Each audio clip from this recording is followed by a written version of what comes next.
안녕하세요. 절대값TV의 명품 PD 한PD입니다. 최근에 그 강남의 재건축, 그 다음에 일기 신도시의 어떤 집값의 신고가, 저는 그것을 뭐라고 정의하냐면 위험한 일탈이다라고 생각해요. 자, 그 위험한 일탈은 바로 선거의 특수상황, 선거판의 어떤 특수상황 때문에 벌어지는 일이라는 거예요.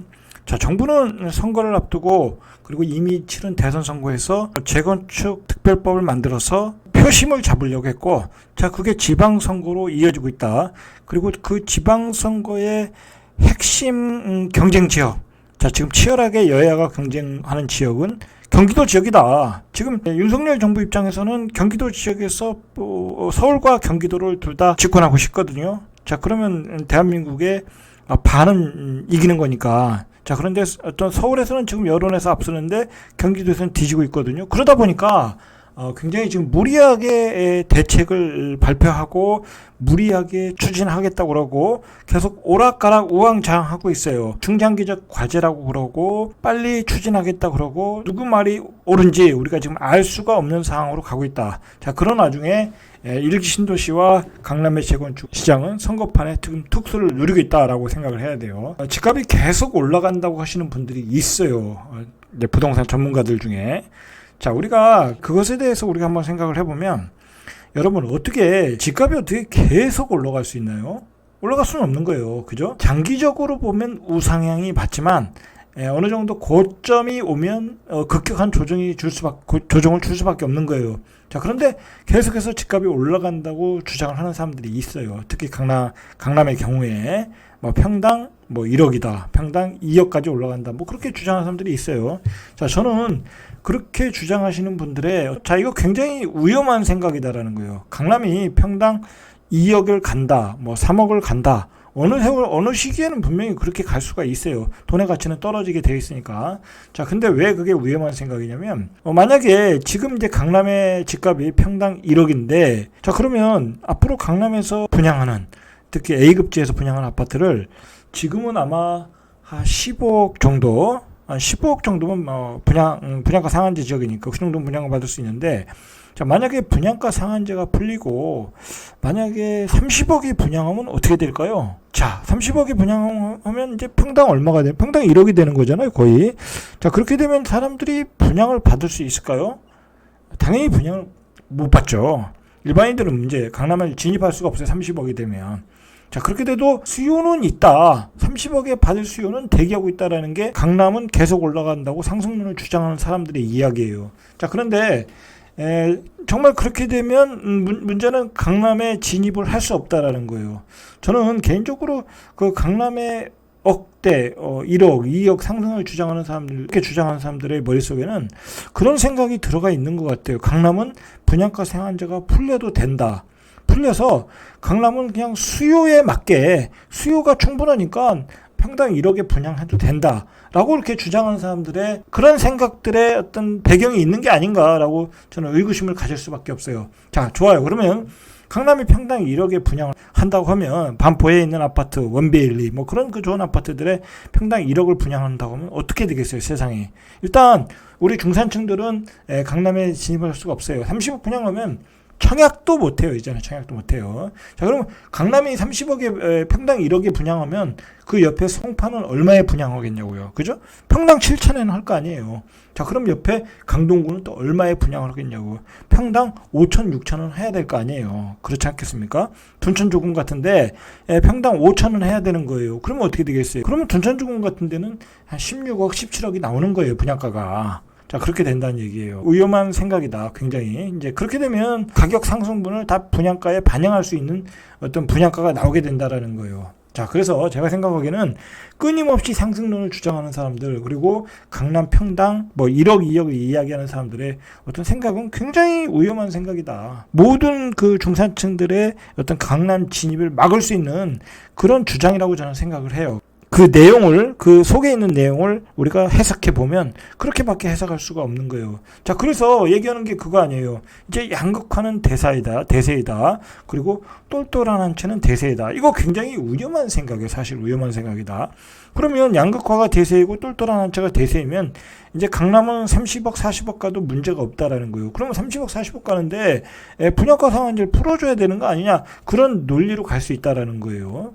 그래서 만약에 윤석열 정부가 분양가 상한제를 강남에서 풀어준다고 하면 지금 분양가 상한제도 얘기가 되던 얘기 아니에요? 풀어줘야 된다는 얘기. 그러면 강남에서 30억에 분양을 한다. 그러면 어떻게 되겠어요? 강남은 이제 미분양이 나거나 아니면 뭐 실수요자가 사서 뭐 1대1, 2대1, 3대1 그렇게 적은 경쟁률로 청약시장이 형성이 되겠죠. 끊임없이 상승론을 주장하는 사람들, 강남 평당 억대론. 자, 이런 이야기는 단기적으로 보면 우리 시장의 위험한 얘기라는 거예요.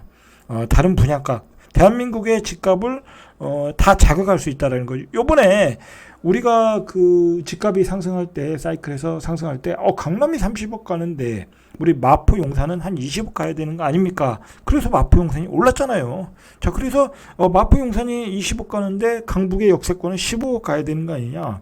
서울이 역세권이 15억이니까 광역시의 A급 아파트도 10억은 넘어야 되는 게 아니야. 그런 논리로 집값이 올라갔잖아요. 갭 메우기로. 자, 그렇듯이 이 끊임없이 상승론을 주장하는 사람들, 그 다음에 강남 억대론을 주장하는 사람들의 어떤 이야기는 굉장히 집값 안정을 해칠 수 있는 요소가 많아요. 제가 보기에는. 자, 제가 그것에 대해서 우려가 돼서 한번 서론에서 이야기를 해봤습니다. 지금 강남의 재건축 신고가 나오고 있고, 일기 신도시 일부 단지에서 신고가가 나오고 있어요. 우리가 일기 신도시가 들썩거린다고 해서 전체적으로 다 들썩거리는 게 아니에요. 일기 신도시도 사업성이 있는 곳에서 매수가 이루어지고 있는 거죠. 그런 곳에서 거래가 좀 되고 신고가가 나오는 거지, 다른 지역에서 역시 거래가 안 되고 있다라고 보셔야 돼요. 자, 그러나 지금 굉장히 그 어떤 세계적인 그 경제 상황, 금융 환경은 극단적으로 가고 있다. 악화 일로로 가고 있다라는 거예요. 지금 이번에도 이제 미국의 연준에서 금리를 0.5포인트 인상하고 앞으로도 2번 정도 더 0.5포인트 인상하겠다고 그래요. 자, 이렇게 인상하는 것은 세계의 공급망이 깨졌기 때문에 40만 만의 최악의 인플레이션을 우리 세계가 직면하고 있다라는 거예요. 그래서 긴축을 할 것이고, 양적 축소죠. 대차 대조표 축소를 통해서 축소를 하고, 그 다음에 금리를 인상하고, 그래서 고물가를 잡겠다라고 하는 거예요. 지금 반드시 인식해야 될 이러한 그 위기가 온 거에는 세계적인 미국의 일극 체제, 자, 그런 그 일극 체제가 지금 깨지고 있다는 거. 미국이 아프가니스탄에서 그 비열하게 아주 미국답지 않은 거랄까 철수했잖아요. 그게 또 문제가 되고, 자, 미국이 주도했던 세계 패권이 거기서 의심을 받게 되면서, 자, 지금 다극 패권 전쟁으로 가게 되었다라는 거예요. 중국과 러시아와 미국과의 패권 전쟁이 가열되면서 지금 반세계화 기조가 형성되고 있다라는 거예요. 자, 이게 왜 문제가 되냐면, 우리 대한민국이 수출이 잘 되고, 우리가 거의 선진국 수준으로 이렇게 성장할 수 있던 거는 바로 세계화라는 그러한 그 기조를 통해서 우리의 수출이 잘 됐던 거예요. 그리고 공급망이 잘 돼 있어서 저렴하게 원자재를 사고, 그리고 금리도 쌌기 때문에 우리는 그 성장을 할 수 있던 거예요. 세계화를 통해서. 자, 그런데 이러한 그 패권 전쟁, 다극 패권 전쟁으로 인해서 우리는 세계화의 가장 혜택을 받은 나라가 굉장히 그 풍전등화의 상황에 있다라는 거예요. 대한민국은 지금 대한민국의 어떤 경제는 반세계화의 새로운 패러다임 속에서 풍전등화의 위기에 있다라는 거예요. 자, 그런 가운데서 금리 인상까지 겹쳤다라는 거예요. 그러니까 대한민국은 정치 경제적으로 지금 굉장히 위기에 있어요. 사실은 지금 그걸 인식을 해야 돼요. 반드시. 지금 우리가 중국의 눈치를 안 볼 수도 없는 거고,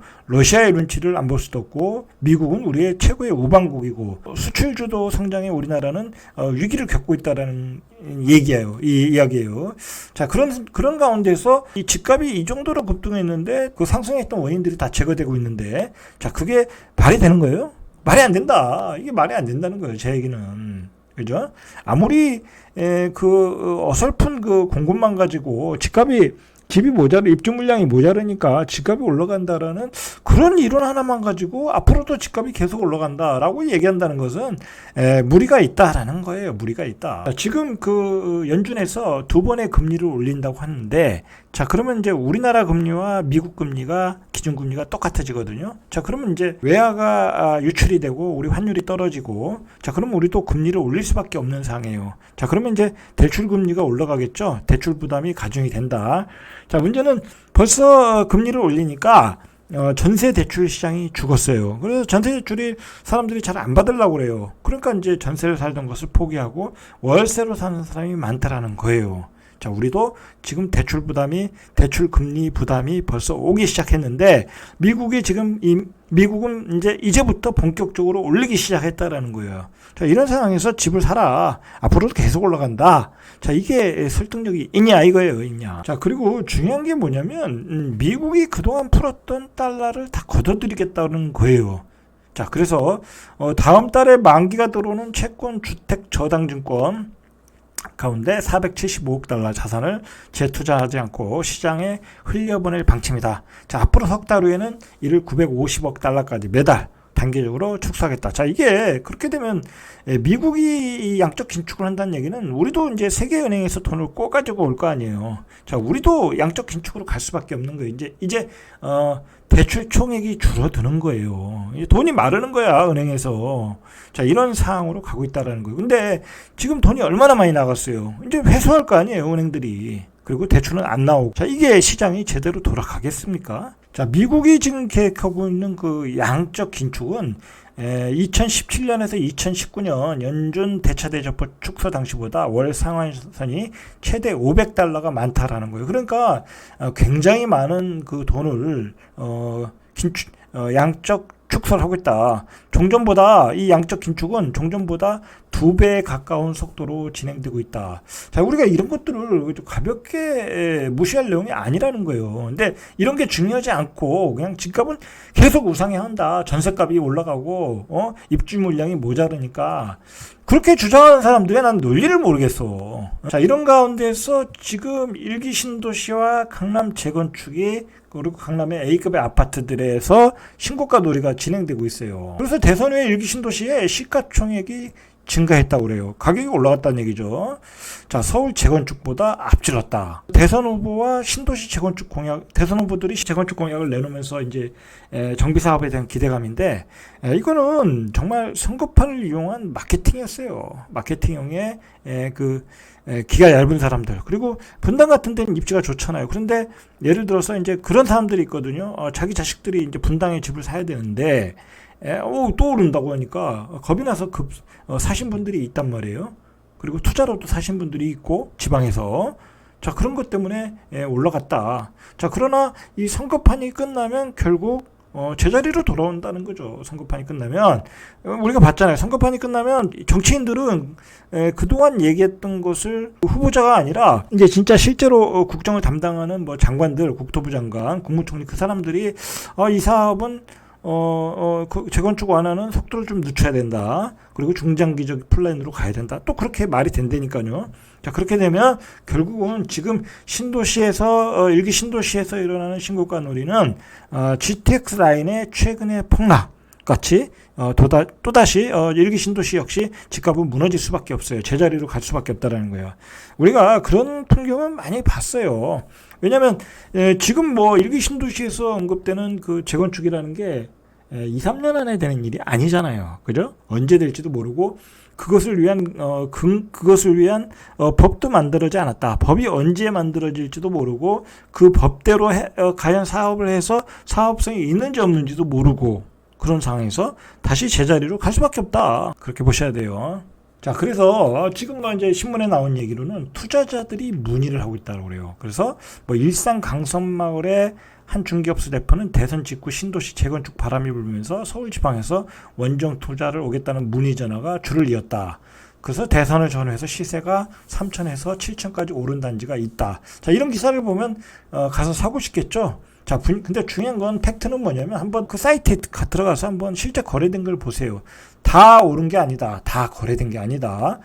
쉽게 얘기해서 굉장히 그 사업성이 뛰어난 곳, 일부 용적률이 낮은 사업성이 좋은 곳만 신고가를 조금 찍었어요. 그리고 거래가 단절된 아파트도 허다하다. 기존에 거래가 안 되는 지역도 허다하다. 몇 개월. 팩트는 이거라는 거예요. 팩트는. 모든 신도시에서. 그리고 뭐 그러한 그 재료가 나오니까 그러한 그 바람이 부니까 또 그 부동산 플랫폼 아실에 따르면 대선일 이후에 안양시 동안구의 경우 매물이 10% 정도, 경기도 성남시 분당구의 8%, 8.8%, 고양시 일산 동구가 4.3%, 군포가 3.7%, 이 매물이 다 들어갔다고 그래요. 줄어들었다는 얘기죠. 자, 그리고 매도 호가는 이제 급등세를 보여주고 있다. 자, 그런데 제가 누누이 얘기하지만 지금은 내 집을 팔 계획이 있는 분들에 한해서는 지금은 팔아야 될 때, 이렇게 바람이 불 때 팔아야 되는 거지 지금 매물을 걷어들일 때가 아니다. 오히려. 왜냐면 지방선거가 끝나면 또 그 재건축 얘기는 들어가고 실제 이제 그렇게 되면, 그리고 이제 최근에 자꾸 기사들이 그러면 제1기 신도시에서 재건축을 하면 사업성이 있는가 없는가, 자 그런 기사들이 나오면, 팩트가 나오면 또 죽을 수밖에 없어요, 시장이. 자, 그 팩트가 서서히 그 재건축 사업에 대한 사업성이 있는가 없는가에 대해서 실질적으로 나오기 시작했다라는 거야, 기사들이. 자, 그걸 보시죠. 자, 일기 신도시의 그 용적률을 300%로 올려준다고 해서 지금 집값이 급등했잖아요. 자, 이게 300% 올린 게 대박인가라는 거예요. 중개업자가 어떤 프로그램을 만들어서 이걸 돌린 것 같아요.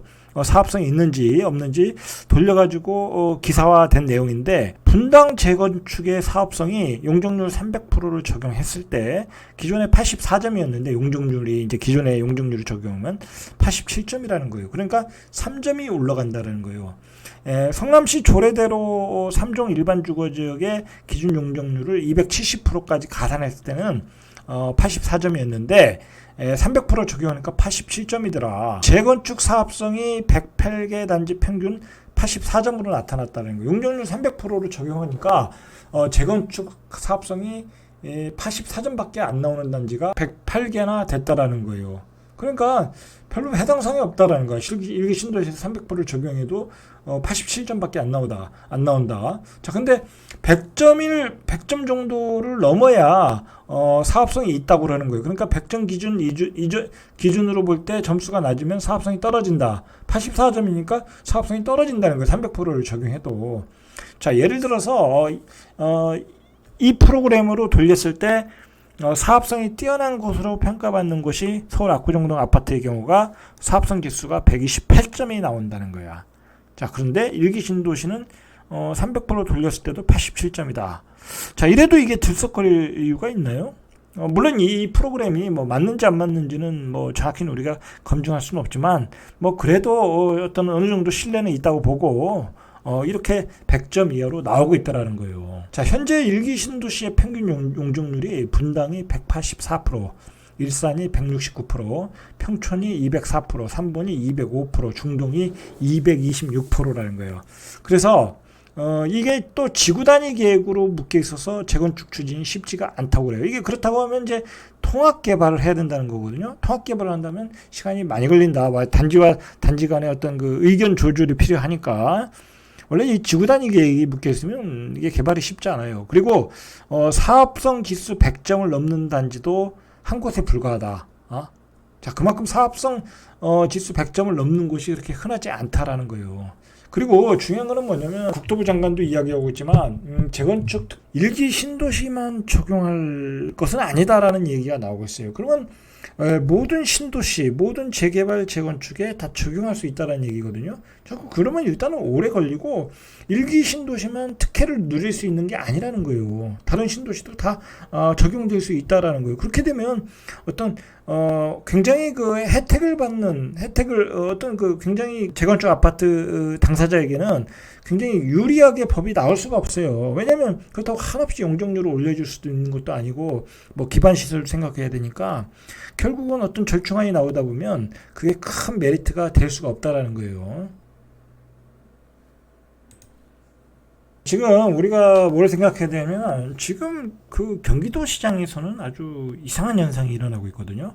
일기 신도시에서는 뭐 신고가도 아파트별로 많이는 아니고 그 이제 역세권의 용적률이 낮은 아파트에서 신고가가 나오고 있고, 자, 한 군데에서는 가격이 4억씩 빠지고 있어요. 2억씩, 4억씩 빠지고 있다. 그러니까 같은 인접한 지역에서 두 가지 상황이 전개되고 있다. 자, 이걸 우리가 어떻게 이해를 해야 되겠냐, 어떻게 얘기했느냐. 그러니까 우리가 이건 전혀 경험하지 못한 상황이거든요. 예전과는 달리. 예전에 만약에 이쪽 지역이 한 지역에서 급등이 나오면 바로 갭매우기를 들어가거든요. 자, 그렇지 않은 상황이 벌어지고 있다. 자, 이거는 이제 제가 앞에서 얘기했지만 선거판의 특수한 상황이고, 자, 그것을 어떤 부추기는 전문가들이 있고, 자, 일부 단지에서 마치 일기 신도시의 재건축은 강남의 재건축하고 마찬가지다라는 어떤 환상을 가지고 일부 단지에서 그렇게 신고가가 터지고 있을 뿐이다라고 보시면 될 것 같아요. 자, 결국은 이게 GTX 라인, 서울의 일기 신도시 GTX 라인에서 폭락을 받듯이 결국은 선거가 끝나면은 다시 일기 신도시도 이기 신도시처럼 집값은 폭락할 수밖에 없다라는 거예요. 그러니까 지금 집을 사는 사람은 굉장히 호갱이가 될 수 있다라는 얘기예요. 자, 어쨌든 지금 우리가 굉장한 고인플레이션 시대에 살기 때문에 지금 뭐 밀값, 쌀값, 과자값, 우유값 다 올랐거든요. 그리고 거기다 대고 이제 금리도 올랐기 때문에 우리가 지금 2배의 이자를 내야 돼요. 원리금까지 내야 되면. 자, 그러면 지금 사실은 우리는 지금 먹고 살 돈도 없어. 자, 그리고 스태그플레이션으로 들어가면 이제 기업도 사람을 줄일 수밖에 없고 망하는 기업도 많이 나올 것이라는 거예요. 그러니까 투자 심리 그리고 주택 매매 심리는 죽을 수밖에 없다라는 거예요.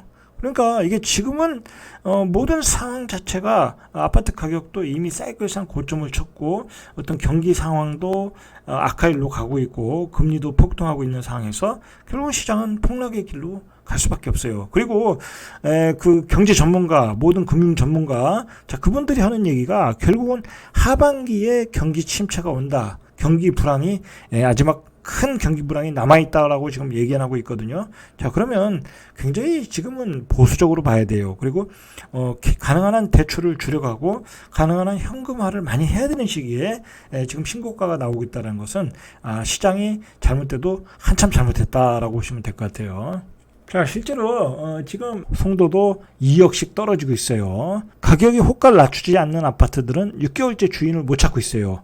자, 더샵 그린워크 1차 84가 지난달 8억 7천에 거래가 됐고, 글로벌 캠퍼스 프로지오 전용 101제곱미터가 8억 9,800. 자에 선박임 됐는데, 자, 이거는 각각 지난해 8, 9월 사이 기록한 신고가에서 2억 2,500, 3억 4,700이 빠졌어요.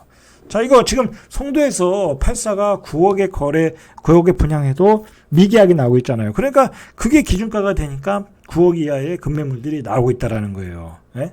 지난해 기준으로 3억 4,700이 빠졌다. 지금 경기도 송도에서 벌어지는 일이에요, 이게. 인천 송도에서 벌어지고 있는 일이다. 자, 거기만 그런 게 아니라 의왕시 포일동, 인덕원 프루지오, 엘센트로 여기도 지난해 16억 3천에 거래됐는데 지난달 11일에 12억 5천에 거래되었다. 여기도 4억이 떨어졌다. 자, 근데 이게 바닥이 아니라는 거예요. 바닥이 아니다라는 게 문제예요. 자, 이 바닥이 아닌 거는 제가 누누이 얘기했어요. 거래가 안 돼요, 거래가. 이 4억은 최고가 기준으로 4억이 빠진 거지, 평균 많이 거래된 거래 가격으로는 더 빠질 수 있다라는 거예요, 이게. 자, 어쨌든 지금, 인수위가 일기 신도시 특별법을 빠르게 추진하겠다고, 원희룡 국토부 장관은 얘기했는데, 자, 그래서 인사청문회에서 일기 신도시 특별법을 만들어 추진하겠다. 즉시 마스터 플랜 수립에 들어가겠다라고 하는데, 자, 이거는 선거를 염두에 두고 이야기하는 거예요. 그러니까 여러분들 좀 일기 신도시에서 이 정치인들의 어떤 이 말을 믿고 일기 신도시 가서 신고가를 잡는 것은 선거판에 말이 되는 거예요. 오징어 게임에 말이 되는 거예요. 그걸 아시고 부안해동을 하지 말으셔야 돼요, 지금은. 그리고 이제 집을 일기 신도시도 싸게 살 기회가 와요. 오는데 왜 굳이 지금 들어가서 비싸게 사느냐, 이 얘기예요. 바람이 불 때요, 지금 바람이 불 때. 대선 공약에 바람이 자, 일부 아파트만 거래되고 있고 일기 신도시도 나머지는 거래가 안 되고 있다. 이렇게 바람이 불 때 사는 것은 매우 위험한 상투를 잡는 것이라는 거예요. 자, 이걸 우리가 어디서 봤냐? 2010 2020년도에 세종시의 세종의사당이 발표했을 때 호가가 2억 3억씩 올랐어요. 자, 그때 거래가 됐냐? 그때 팔았으면 잘 팔았어요. 근데 2억 3억 호가 올리고 3, 4억씩 호가 올리니까 거래가 안 됐겠죠? 자, 그 뒤에 세종의사당 이 추진은 아직 시간이 더 있어야 된다고 해서 지금 세종시의 집값이 어떻게 됐냐고요. 계속 폭락하고 있어요. 계속 폭락. 자, 그리고 GTX 발표 후에 GTX 인근의 역세권에 있는 아파트가 어떻게 됐어요? 계속 2억 3억 올라갔어요. 그래서 16억까지 올라갔던 거 아니에요? 그게 4억 빠졌다. 자, 지금 일기 신도시에서 바람 부는 것도 역시 이러한 바람하고 똑같다. 그거 당장 될 일도 아니고, 그거 중장기적 대책으로 간다. 그리고 재개발, 재건축은 원래 속도가 빨라질 수도 없는 거고, 10년, 20년이 걸릴지도 모르는 문제라는 것을 인식을 할 때 매물은 쏟아져 나오고 매수자는 사라진다. 자, 그러면 그것도 2억, 3억씩 빠진다. 그러니까 지금 여러분들은 2억, 3억씩 비싸게 사고 있는 거예요. 바람이 지나간 후에 사도 충분하다. 굳이 왜 바람이 불 때 집단적 환기로 들어가서 사냐라는 얘기예요. 자, 우리는 재건축이라는 게 그렇게 간단하지 않다. 여의도의 재건축을 보시면 그거 어느 세월에 되겠냐고. 아직도 안 되잖아요. 의견 조율이 안 되니까. 사업성이 안 나니까. 자, 강남의 재건축이 얼마나 오래 걸렸냐고요. 자, 강남의 재건축보다는 일기 신도시 아파트는 그거에 비하면 새 거예요, 새 거. 자, 내 살아생전 가능한가도 한번 의심해 봐야 된다는 거예요. 그런 점도 의심해야 된다. 그리고 제가 항상 얘기하는 거지만 새로운 윤석열 정부의 정책 방향은 공급 위주고 시장 경제예요. 자, 이게 굉장히 무서운 거예요. 이제는 공급에 관한 한 공급 위주의 정책을 핀다는 것 자체는 이제 시장을 정상적으로 돌리겠다는 얘기거든요. 자, 그러면 이제 어떻게든 시장은 안정화될 수 있고, 그리고 금융시장 자체도 집값을 안정시키는데 그런 환경이 만들어지고 있잖아요. 지금 금리가 폭등하고 있는 상황이니까. 자, 그런 상황에서 지금 집값을 고점에 잡으러 가는 사람들은 고생할 수 있다라는 거예요. 자, 그런 점을 염두에 두시고 내 집 마련에 참고하시길 바랍니다. 이상 절대값 TV의 명품 PD 한 PD였습니다.